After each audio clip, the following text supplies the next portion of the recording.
Ou a gente precisa voltar ao passado para começar? Olha, eu proponho, acho que esse aqui vai ser uma live que ela vai ser assistida daqui os próximos dias, meses e talvez ano. Completa. É a primeira vez que alguém vai comentar um escândalo desse tamanho, que é muito similar em termos de tamanho e abrangência ao que foi a Lava Jato, mas que teve uma operação abafa tão grande sendo feita para ninguém falar dela, que as pessoas hoje sabem em pedaços. Hoje, se você perguntar para qualquer pessoa na rua, ela não tem ideia o que é o escândalo do Banco Master. Ninguém sabe exatamente o que é, porque ele é tudo. Ele conseguiu ser uma espécie de conglomerado de escândalos de corrupção conexos. E ele, inclusive, conexo a outros escândalos de corrupção. Hoje não há como separar o escândalo do Banco Master, por exemplo, do escândalo do INSS. Até porque os dois começaram no mesmo modelo.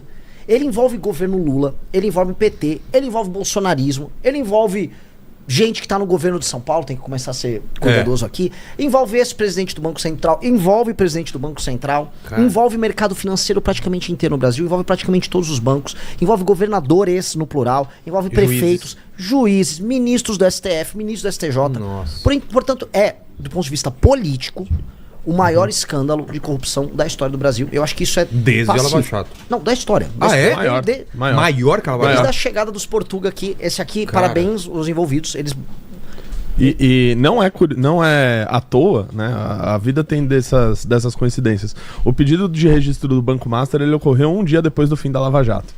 Ou seja, um dia depois do fim da Lava Jato, do qual o Bolsonaro se orgulha de ter enterrado e acabado com a Lava Jato, surge já o Banco Master, né? Isso sem contar da vida pretérita do Banco Master, né? Do Banco Máxima, dos investimentos do Vorcar, da Igreja Lagoinha, enfim, são muitas coisas. É bom a gente seguir a linha do tempo que o Renan vai traçar aqui, pra gente não se perder e não deixar nenhuma história acabar engolindo a outra, porque dá pra falar disso por horas. Entra até igreja evangélica. Igrejas. Mas em especial a igreja que mais cresce no Brasil, evangélica, que é a Igreja Lagoinha, do André Valadão. Inclusive, só pra falar, nós fomos os primeiros no nosso campo. Nós fomos os primeiros, acho que na internet, a fazer vídeos grandes explicando o vínculo com a Lagoinha. Nós fomos os primeiros, no caso, eu posso trazer pra mim. Eu fui o primeiro a falar e trazer luz ao Fabiano Zettel, que é um dos maiores, vou colocar aqui de maneira clara, compradores de consciência desse país. Tá? Cara, e operador desse cara. Gostei muito desse eufemismo. Comprador de consciência é maravilhoso. Um dos grandes compradores de consciência da história desse país. Pastor da Igreja Lagoinha. Promotor de festas. Aquele bombadão? Aquele bombadão. Promotor Coloca a foto dele pra pessoal ver. Não, assim, se puder alguém botar a foto, imagine que esse cara, ele é um investidor de venture capital. Olha só, um investidor de venture capital. Explica o que é venture capital. Você investe em empresas que estão crescendo, é uma atividade de risco. Então você se torna, o seu investimento é se tornar acionista de empresas menores, que podem ser, vamos dizer, startups que têm grandes possibilidades de crescimento. Então é uma atividade de muito risco. A maior parte das vezes que você investe, as empresas não dão certo, mas quando dá certo, dá muito certo. Estou explicando assim de maneira muito simples. Então eles entram, vamos dizer, em investimentos com grandes promessas de crescimento. Muitas delas falham, outras dão certo. Ele é um investidor de venture capital. Ele é pastor da Igreja Lagoinha. Ele era pastor da Igreja Bola de Neve.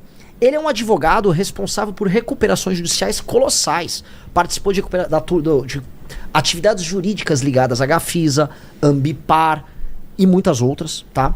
Ele também é o cunhado do Daniel Porcaro. E ele tem... Que é casada com a Natália, que também é pastora da Lagoinha. E veja só que incrível, a esposa dele, que é a irmã do Daniel Porcaro, vem ser também pastora da Igreja Lagoinha. Tá? Então, é uma rede de conexão bem ampla. E se vocês dão uma olhada na lata dele, né? Um naipe meio bombadão parece assim, um cara da turma do Pablo Marçal, parece ser um vendedor de curso do Pablo Marçal. Você vai olhar e falar, cara, esse cara não é investidor de venture capital e muito menos esse cara é um pastor, tá? Esse cara é o que ele é, e ele é um dos pivôs desse escândalo todo. É Fabiano Zettel, com 2 T's. Tá? Você vai olhar e fala, não acho que esse cara seja um investidor de venture capital. Tá bem. Mas eu vou começar com um presente, e aí o que eu proponho aqui pra gente fazer é eu jogar o que tá rolando agora no momento, e aí a gente vai voltar lá pra 2018, 2000... Não, mentira, a gente vai voltar pra 2004. 2004, tá. 2004. Hoje... O que está acontecendo? Hoje, se vocês estão nos assistindo, ligarem, vamos à internet, foram pro Twitter, ligar a internet é feio, né? Tô velho. Vocês vão ver o Nicolas e um bando de rapazes do PL marchando pra Brasília, dizendo que vão lutar por um mundo melhor, por um Brasil melhor. É bem vago. Alguns acham que é pelo Bolsonaro, outros acham que é pela liberdade.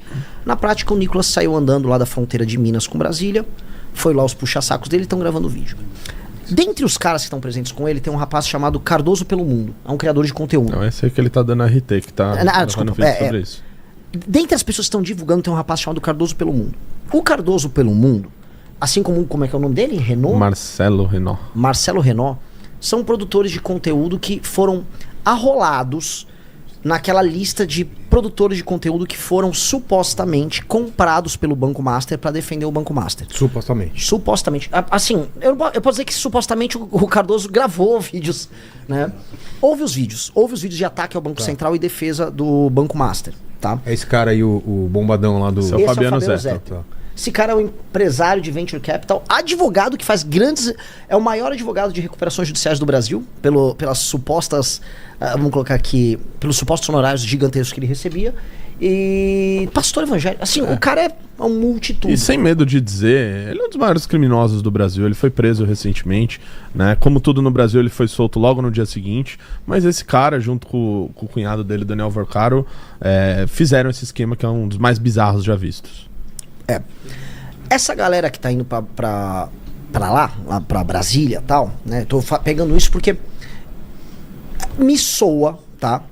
Como uma gigantesca operação abafa, como muitas outras que estão acontecendo, pra esse escândalo do Banco Master, que tem inúmeras consequências agora caindo no colo de todo mundo. As consequências estão caindo agora no colo do governo do PT? Sim. As consequências estão caindo no colo, por exemplo, do Tarcísio e de parte do mercado financeiro da Faria Lima? Sim. As consequências estão caindo no colo da Igreja Lagoinha, a ponto do Silas Malafaia ter vindo a público semana passada brigar com a Damares, que é a senadora evangélica, porque a Damares avisou, tem muitas igrejas evangélicas envolvidas no escândalo do INSS? Sim. Cara. E o escândalo do INSS tem relação com o escândalo do Banco Master? Sim. Totalmente. O que eu tô falando, assim, semana passada a gente soube, semana retrasada, na verdade, de influenciadores que estavam sendo comprados, dentre eles um bolsonarista que disse que ia denunciar tudo, tinha até um contrato de confidencialidade, amigo do Nicolas também. Mas o que nos parece, tá, é que não interessa a ninguém da política, nem do judiciário, nem do mercado financeiro, que se revele as entranhas do que aconteceu. Porque muita gente grande envolvida. É todo mundo que importa na política brasileira, tirando a gente, sei lá. Epstein do Brasil. É meio que um caso Epstein brasileiro.